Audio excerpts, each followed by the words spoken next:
Hello, नमस्कार. आज आहे कोजागिरी पौर्णिमा. तुम्हा सर्वांना कोजागिरी पौर्णिमेच्या खूप खूप शुभेच्छा. आज मी तुम्हाला दाखवणार आहे आजचं इन्स्टंट वालं शेवया पायसम, ज्याला आपण शेवायची खीर म्हणतो. चला तर मग बघूया शेवयाची खीरसाठी आपल्याला खीरसाठी आपल्याला बाकीच्या शेवया मिक्स करून गुळ घालणार आहे. साखर काजू किंवा तुमचे ड्रायफ्रूट घालू शकता. त्याला सगळं मिक्स करायचं. पॅन गरम करून घेऊयात. त्यामध्ये त्यामध्ये थोडी खीरची कन्सिस्टन्सी बनवायची. त्याला फोडणी देऊन घ्यायची. नंतर गॅस बंद करायचा. परत एक पातेलं घ्यायचं. त्याला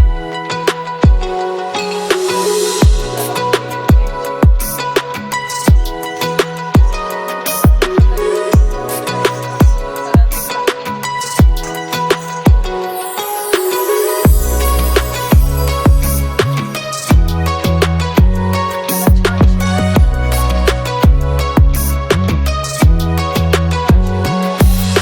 येऊ द्यायची. छानशी वाफ आल्यानंतर त्यामध्ये खीर घालायची. पाणी घालून शेवया घालायचं.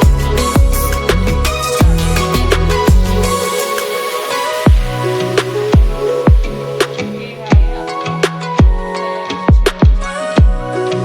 हे आपण आता वाटीमध्ये सर्व्ह करणार आहोत. चला तर आता तयार आहे पिण्यासाठी आमची शेवया मिक्स खीर. या शेवयाची खीर पिऊन बघा. या खीरीचा नैवेद्य श्री स्वामी समर्थांना आणि आई लक्ष्मीला ठेवत आहे, कारण आज कोजागिरी आहे. त्यामुळे लक्ष्मी भूतलावर येत असते. त्यामुळे आईला प्रसाद म्हणून पण खीर ठेवली.